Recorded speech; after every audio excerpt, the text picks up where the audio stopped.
Halo, semangat pagi. Apa kabar? Pada kesempatan ini, kita berada pada gudang penyimpanan pipa, fitting atau sambungan pipa, dan lem pipa. Dan hari ini, kita akan melihat proses tata kelola gudang yang baik itu berlangsung untuk menjadi inspirasi dan acuan bagi kita semua. Sebelumnya, kita harus tahu dulu apa itu gudang. Gudang atau warehouse merupakan tempat penerimaan dan penyimpanan sementara barang sebelum didistribusikan ke konsumen. Tujuan dari penyimpanan barang di gudang yang baik selain untuk memudahkan pendataan barang, juga untuk memelihara kondisi dan kualitas serta daya tahan barang yang disimpan. Selain itu, tata kelola gudang yang baik pun kita akan mendapat beberapa keuntungan.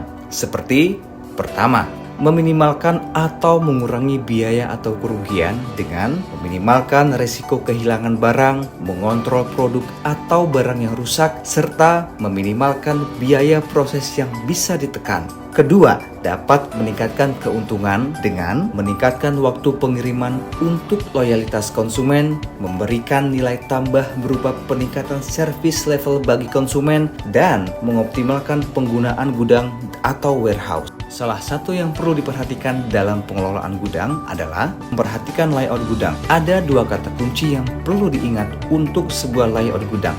Pertama, keamanan. Kedua, efisiensi. Kita kategorikan 5 dasar layout gudang yang nantinya mengkerucut pada dua kata kunci tadi. Pertama, sistem keamanan gudang. Terdapat satu jalur untuk masuk dan keluar gudang. Gudang berisi aset perusahaan yang paling berharga, satu-satunya aset yang bisa berupa jadi omset atau pendapatan. Maka, pergerakan manusia harus bisa dikontrol secara maksimal. Siapa yang masuk, keperluan apa, masuk harus body check, dan keluar pun demikian, tanpa pengecualian, untuk meminimalisir potensi kecurangan di gudang. Kedua, area cek barang, tempat kontrol pertama dan terakhir untuk barang yang datang dan meninggalkan gudang. Proses masuk barang butuh area penerimaan untuk memastikan barang yang diterima sesuai kuantitas dan kualitasnya. Proses keluar barang butuh area pengiriman untuk memastikan hal yang sama sebelum loading barang ke dalam truk. Ketiga, lokasi penyimpanan. Satu bin atau rak penyimpanan hanya boleh terisi oleh satu SKU. Maka, pintar-pintarlah mengatur besar kecilnya bin. SKU dengan kuantitas besar diletakkan di bin yang besar dengan sedikit area kerja petugas gudang, dan bin yang kecil untuk SKU kuantitas kecil. Pertimbangkan juga apakah perlu area restock untuk business picking. Untuk industri yang minimal ordernya sama dengan satu box, tidak perlu area ini. Keempat, metode klasifikasi A, B, C. Metode pengelolaan inventory dengan pengelompokan barang berdasarkan tingkat penggunaan barang. Barang-barang promo dan fast moving diletakkan di dekat area depan. Barang-barang slow moving diletakkan di posisi belakang. Di tengah-tengahnya, letakkan barang-barang yang masih sesekali bergerak. Hal ini untuk mengurangi pergerakan di dalam gudang. Kelima, red zone atau area karantina. Terdapat stok barang habis yang tidak keluar lagi, barang-barang yang menunggu QC, menunggu keputusan manajemen. Intinya, ada barang-barang yang tidak boleh sampai keluar gudang sebelum ada keputusan dan persetujuan manajemen. Barang-barang ini harus ditempatkan di tempat yang khusus, diberi tanda dan identifikasi yang jelas agar tidak terkirim ke customer.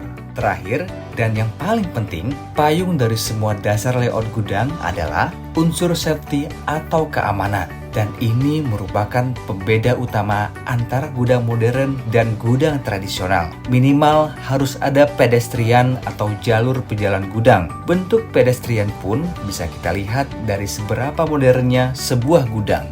Dari pedestrian yang hanya sekedar cat hijau, pedestrian dengan pembatas, dan dengan sistem buka tutup. Intinya, pedestrian yang baik adalah yang dapat memisahkan antara alur pergerakan orang dari aktivitas lain di gudang. Contoh lain adalah lorong, jarak antara rak yang aman untuk dilalui forklift atau truk apabila truk sampai masuk gudang. Jadi, mari kita tingkatkan tata kelola gudang kita dengan baik agar dapat menyimpan dan mendistribusikan produk atau barang secara efektif, efisien, serta memperlancar proses bongkar muat barang. Yuk, kita langsung saja cari tahu bagaimana proses tata kelola gudang yang baik itu berjalan. Proses pertama dalam tata kelola gudang yang baik itu adalah proses penerimaan. Pada proses ini, harus dipastikan bahwa jumlah barang yang diterima sudah benar dan sesuai dengan surat jalan yang ada, dan dilakukan cek and recheck kembali. Setelah proses penurunan dan pengakuratan data dengan barang yang diterima sudah sesuai, maka proses dilanjutkan kembali pada bagian penyusunan barang. Penyusunan barang ini harus sesuai dengan prosedur yang berlaku, serta berdasarkan klasifikasi dan lokasi penempatan barang yang baik. Proses penyusunan juga harus dilakukan dengan hati-hati, di antaranya barang tidak dilempar atau diseret saat ditempatkan pada tempat penyimpanan. Hal ini untuk menghindari kerusakan pada barang atau produk. Untuk itu, perhatikan juga secara seksama mengenai simbol-simbol yang terdapat pada dus atau box produk yang diterima.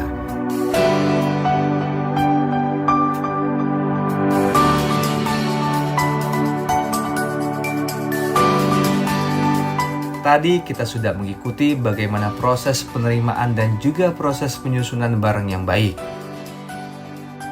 Nah, sekarang kita masuk ke proses selanjutnya, yaitu storage atau penyimpanan barang.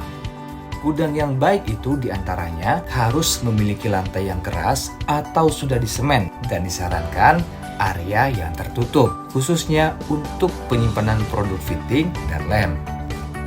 Tempat penyimpanan produk yang baik pun harus memiliki alas atau palet untuk melekatkan produk pipa dan rak untuk menyimpan produk fitting dan lem. Ini semua bertujuan agar barang tidak mudah rusak, kotor, dan selalu dalam keadaan baik hingga sampai diterima oleh konsumen. Dalam proses storage atau penyimpanan barang, kita akan melihat bagaimana rangkaian proses cek stok barang, stop of name, dan cycle count dilakukan. Staf gudang mendata barang yang telah berada pada rak penyimpanan dan kemudian menginput data tersebut sesuai dengan hari kedatangan barang. Dari hasil penginputan data tersebut akan digunakan sebagai data pembanding oleh staf bagian gudang ketika melakukan cek stok barang, stop of name, maupun cycle count.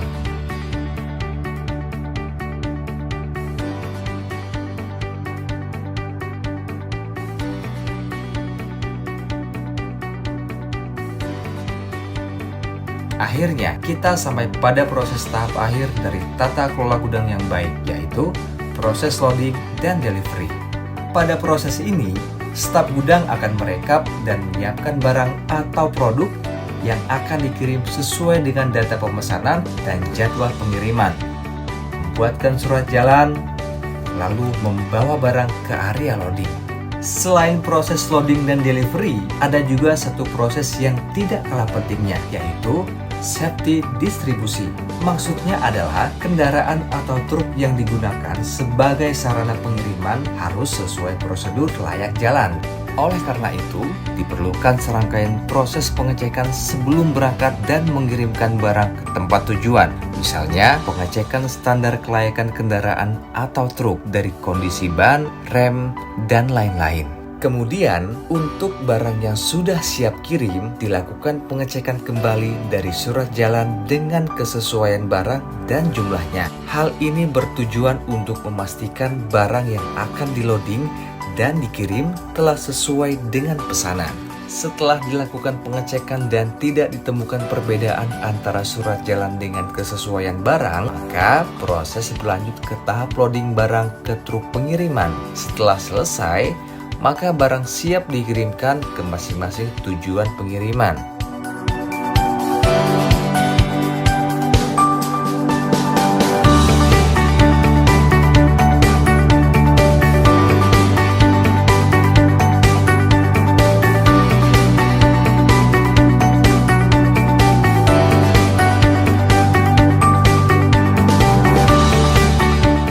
Terima kasih telah mengikuti keseluruhan proses bagaimana cara meningkatkan tata kelola gudang yang baik.